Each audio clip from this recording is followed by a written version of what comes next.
Con un cordial saludo me permito presentar lo expuesto en el 11º Congreso Internacional de Ciencia Política que ocurrió en este mes de octubre de 2023 en Guadalajara, Jalisco.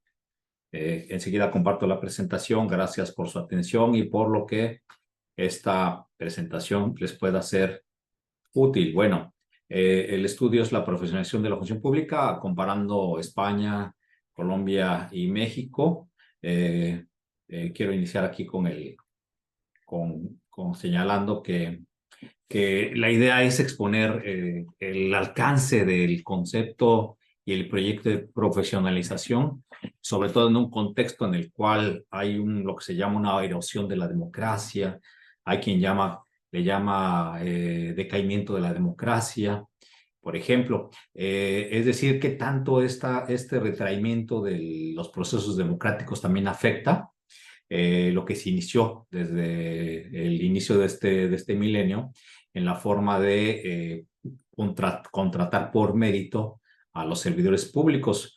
Claro, hay una tradición más antigua de este proceso en Europa, por supuesto, con el servicio profesional de carrera, y bueno, que data de hace más de un siglo en el caso de Inglaterra, por ejemplo, bueno, hay mucha estabilidad en el empleo público y mucha profesionalización en Europa en general.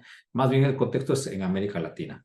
Es decir, continúa presente la idea de la profesionalización. Los gobiernos que se califican de autoritarios o que están regresando hacia fórmulas menos democráticas, que tanta correlación tienen con la idea de profesionalización del servidor público. Bueno, eso es lo que se pretende analizar en ese estudio. Utilizamos conceptos como la burocracia profesionalizada, la meritocracia, la igualdad y la estabilidad, que son, digamos, elementos comunes en todos los sistemas de profesionalización, lo que están hasta ahorita en el planeta, y siempre están concebidos para garantizar la continuidad de programas y políticas, independientemente del cambio de gobierno, el tipo de gobierno que funciona en un momento determinado. Bueno, esta imagen del Economist señala el grado de avance de los regímenes débiles democráticamente e incluso autoritarios, que es muy fuerte. Aquí echamos en claridad una situación. Si ustedes se dan cuenta, para analizar este índice de que van decayendo la democracia, se utiliza el proceso electoral y el pluralismo, el funcionamiento del gobierno, la pasión política, la cultura política y las libertades civiles.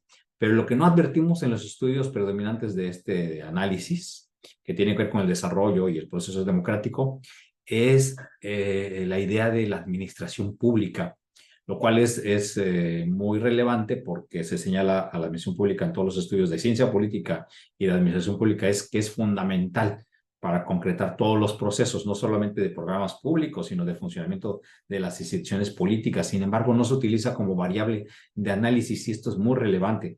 Creemos, por supuesto, que debería incorporarse porque, por ejemplo, en Carl Dodge, en su libro Política y Gobierno del siglo pasado, da un dato muy interesante, que es que en los 90, por ejemplo, Japón tuvo 10 elecciones, 10 gobiernos, e Italia tuvo en un periodo 9, y sin embargo, no hubo una crisis económica, una elevación de la inflación o la suspensión de los programas públicos. Al contrario, se expandieron. ¿Qué explica esto?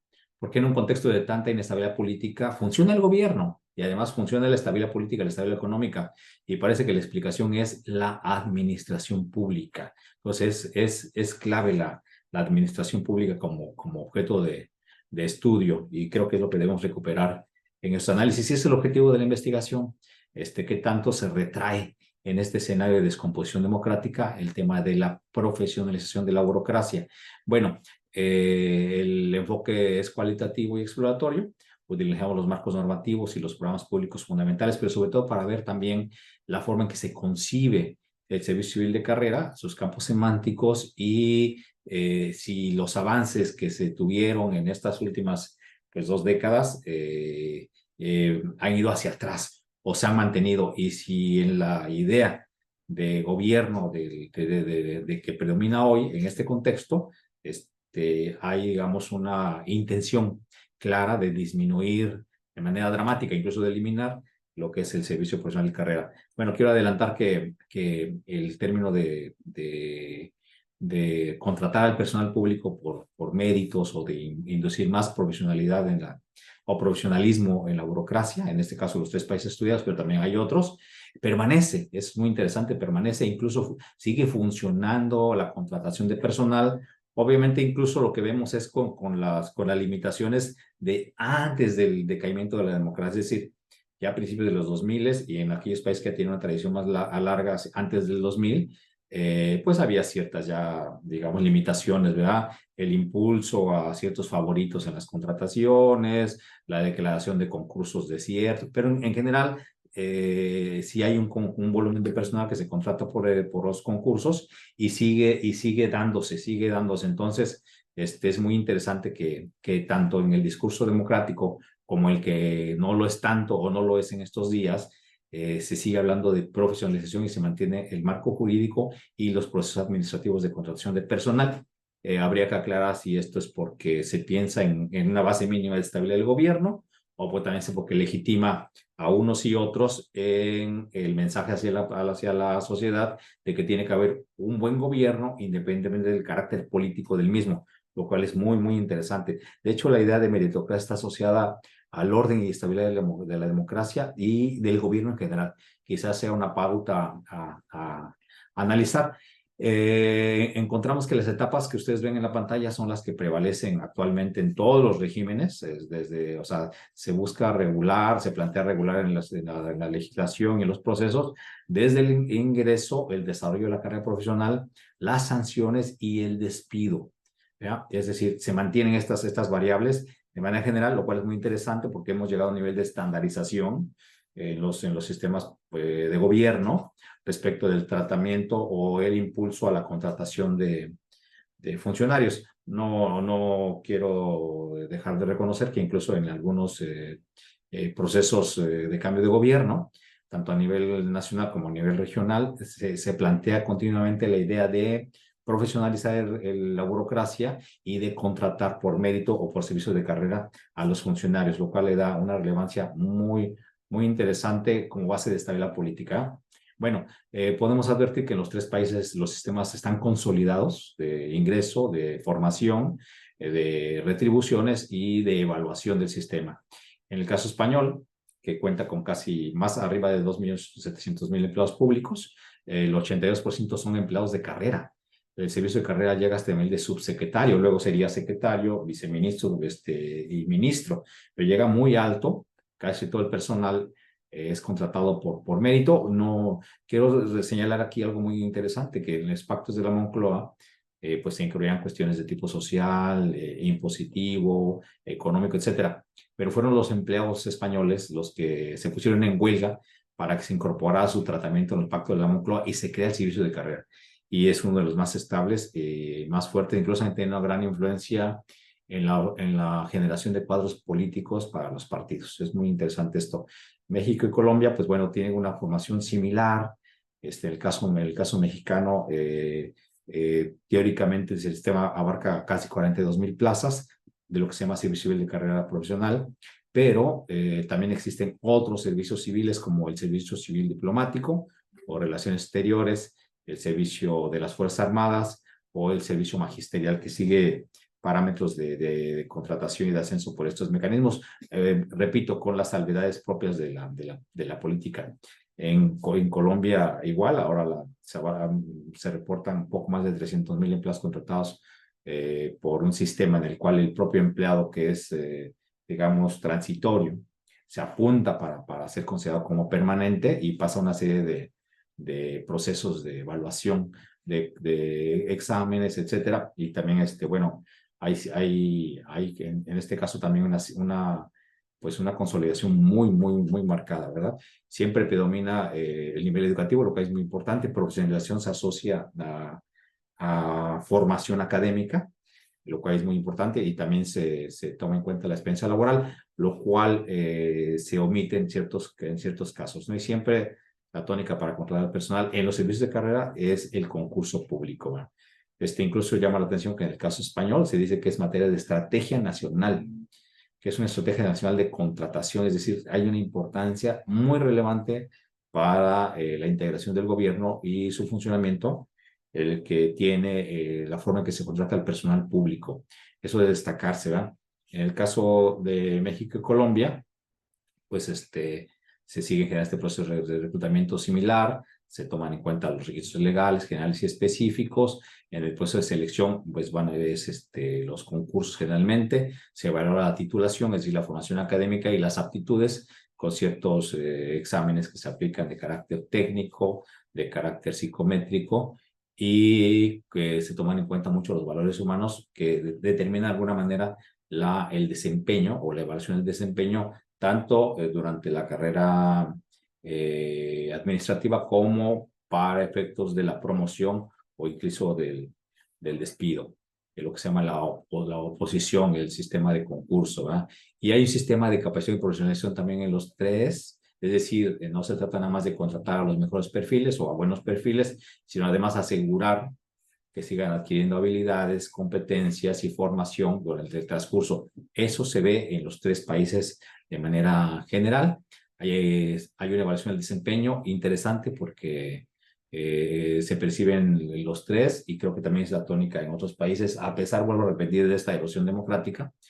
Se habla, sobre todo dentro de las administraciones, de asociar la evaluación del desempeño al logro de los objetivos de gobierno. Es decir, hasta ahora, hasta hace poco, la evaluación era meramente estadística, digamos, los horarios, la asistencia, pongo el caso de los médicos, se ha llegado incluso a países como México a evaluar en función del número de pacientes que se atienden por hora, que es una media de 3 pacientes por medio de 20 minutos.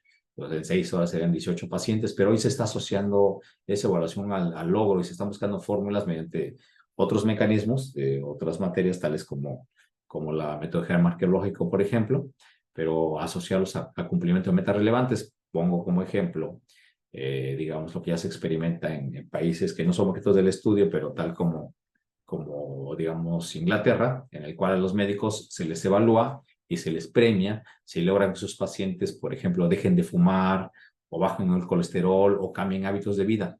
Sí, es parte de una política de prevención de la salud, pero también abarata el costo presupuestal que impacta el dinero público de atender a las personas ya enfermas y se asocia el trabajo de las personas, de los médicos, a su impacto en los hábitos de la sociedad, que bueno, a nivel global pues es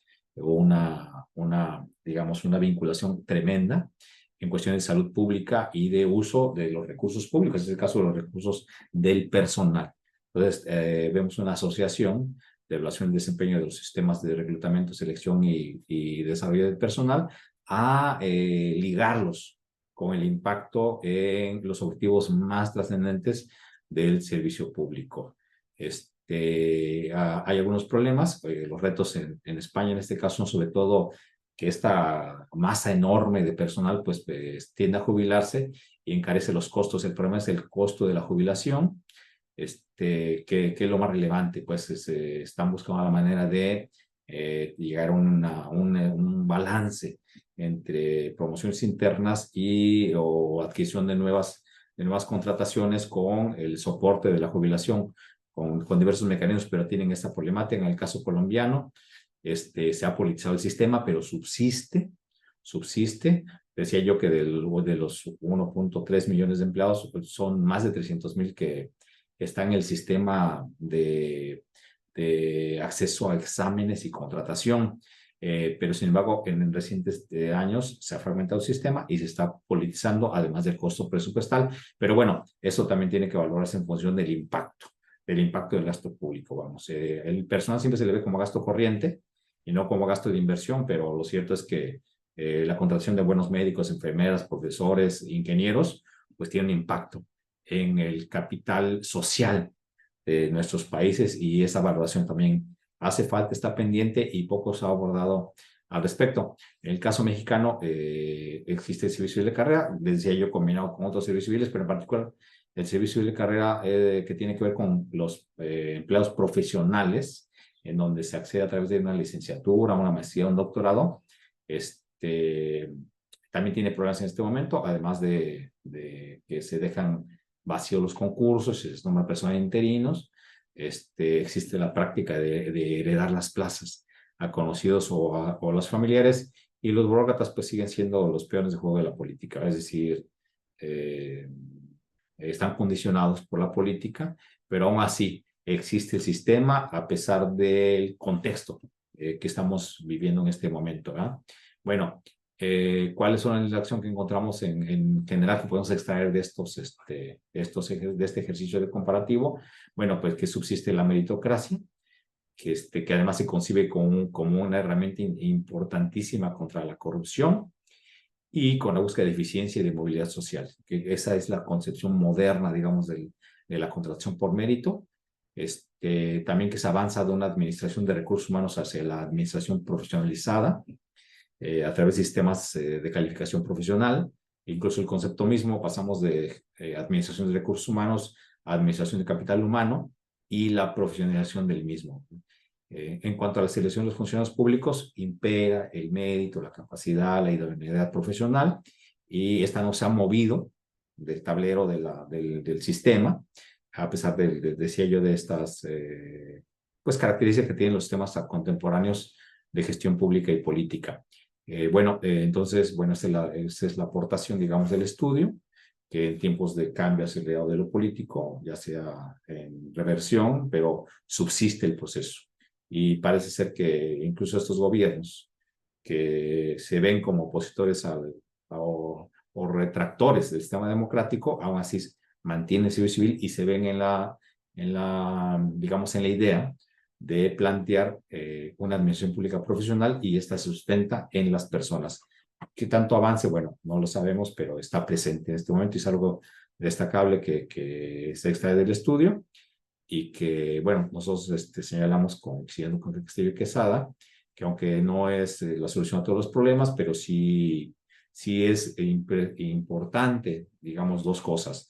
En lo real, pues procurar el fortalecimiento del servicio de carrera, y en lo académico, profundizar el estudio, porque los estudios de la democracia y desarrollo, indiscutiblemente que con el enfoque de políticas públicas que está predominando estos días, no se puede dejar de lado la consideración del papel de la burocracia, su complejidad, su impacto y el peso que puede tener una buena gestión de recursos políticos, jurídicos y administrativos del Estado para el bien de la sociedad. Muchas gracias por su atención y un placer saludarlos. Que estén muy bien. Cuídense mucho. Hasta pronto.